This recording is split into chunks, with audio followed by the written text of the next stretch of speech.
ഇന്നൊരു അടിപൊളി ബ്രേക്ക്ഫാസ്റ്റിൻ്റെ റെസിപ്പിയാണ് നീരുദോശ. രാവിലെ ബ്രേക്ക്ഫാസ്റ്റ് ആയിട്ടോ ഡിന്നറായിട്ടോ ഒക്കെ കഴിക്കാം നമുക്ക്.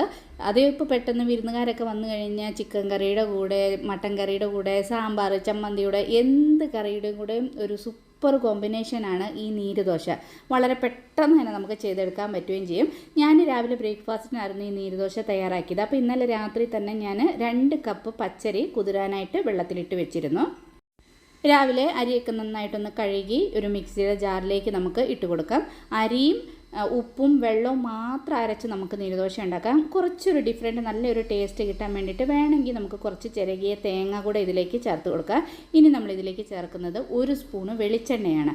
ചില അരിക്ക് കുറച്ച് പശയുണ്ടാവും, അപ്പോൾ നീരുദോശ ചുട്ട് കഴിയുമ്പം അത് ഒന്ന് ഒട്ടിപ്പോകും. അപ്പോൾ ഇതുപോലെ നമ്മൾ 1 സ്പൂൺ വെളിച്ചെണ്ണ കൂടെ ചേർത്തിട്ട് അരയ്ക്കുവാണെങ്കിൽ ദോശ തമ്മിൽ ഒട്ടാതിരിക്കും. അതൊരു ടിപ്പാണ്. ഇനി ഇതിലേക്ക് ആവശ്യത്തിനുള്ള ഉപ്പും ഒരു 1/2 ഗ്ലാസ് വെള്ളം കൂടെ ചേർത്തിട്ട് നല്ല ഫൈനായിട്ടൊന്ന് അരച്ചെടുക്കാം. നീരുദോശയ്ക്ക് അരി അരയ്ക്കുമ്പോൾ നല്ല ഫൈനായിട്ട് തന്നെ അരയ്ക്കണേ. ഒട്ടും തന്നെ തരിയില്ലാതെ എത്ര നൈസായിട്ട് അരയ്ക്കാൻ പറ്റുമോ അത്ര നൈസായിട്ട് അരയ്ക്കണം. അരച്ച മാവ് നമുക്ക് വേറൊരു പാത്രത്തിലേക്ക് മാറ്റി കൊടുക്കാം. ഞാനിപ്പോൾ 2 ബാച്ചായിട്ടാണ് അരച്ചത്. അപ്പോൾ ആദ്യത്തെ ബാച്ചിൽ മാത്രമേ വെളിച്ചെണ്ണയും തേങ്ങയും ചേർത്ത് കൊടുത്തുള്ളൂ. രണ്ടാമത്തെ ബാച്ചിൽ അരി വെള്ളവും തന്നെയാണ് അരച്ചത്. ഇപ്പം നമ്മുടെ മിക്സിയുടെ ജാറൊക്കെ കഴുകിയിട്ട് കുറച്ച് വെള്ളം ഇതിലേക്ക് ചേർത്ത് കൊടുത്തു. അപ്പം മൊത്തത്തിൽ ഞാൻ അരയ്ക്കാൻ നേരത്ത് ഒരു 1/2 ഗ്ലാസ് വെള്ളവും ഇത് മിക്സിയുടെ ജാറ് കഴുകി ഒരു 1/2 ഗ്ലാസ് വെള്ളവും ചേർത്ത് കൊടുത്തു.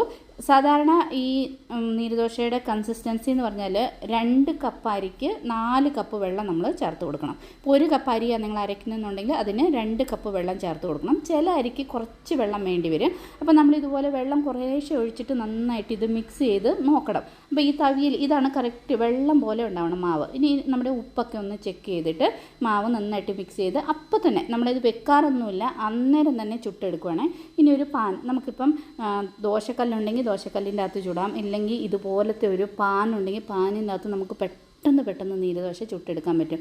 1-1.5 തവിയോ മാവ് ഇതുപോലെ ഒഴിച്ചു കൊടുത്തിട്ട് മൂടി വെച്ച് 2-3 സെക്കൻഡ് മതി. അപ്പോഴത്തേനും നമ്മുടെ നീരുദോശ വെന്ത് കിട്ടും. എന്നിട്ട് ഇങ്ങനെ സൈഡിൽ നിന്ന് പതുക്കെ ഒന്ന് എടുത്ത് നമുക്ക് കൈകൊണ്ട് തന്നെ ഇതുപോലെ ഇങ്ങനെ എടുക്കാം. കണ്ടോ, നല്ലൊരു സ്മെല്ലായിരിക്കും ഈ നീരുദോശയ്ക്ക്. ഇതുപോലെ നമുക്ക് ചുട്ട നീരുദോശനെ ഒരു പാത്രത്തിലേക്ക് അല്ല വേറെ ഇതിലേക്ക് വെച്ചിട്ട് ഒന്ന് നന്നായിട്ട് തണുത്ത് കഴിയുമ്പോൾ വേണം നമ്മൾ ഇതുപോലെ ഒന്ന് ഫോൾഡ് ചെയ്തിട്ട് ഹോട്ട് ബോക്സിലോ വേറെ പാത്രത്തിലേക്ക് വെക്കാനായിട്ട്. അല്ലെങ്കിൽ ഈ നീരുദോശ പെട്ടെന്ന് ഒട്ടും. അപ്പോൾ അങ്ങനെ ഒട്ടാതിരിക്കാനാണ് നമ്മൾ വെളിച്ചെണ്ണ ചേർത്താൽ. എന്നാലും ഒന്ന് തണുത്ത് കഴിയുമ്പോൾ വേണം നമ്മൾ ഇതുപോലെ ഫോൾഡ് ചെയ്തിട്ട് എടുത്ത് വെക്കാനായിട്ട്.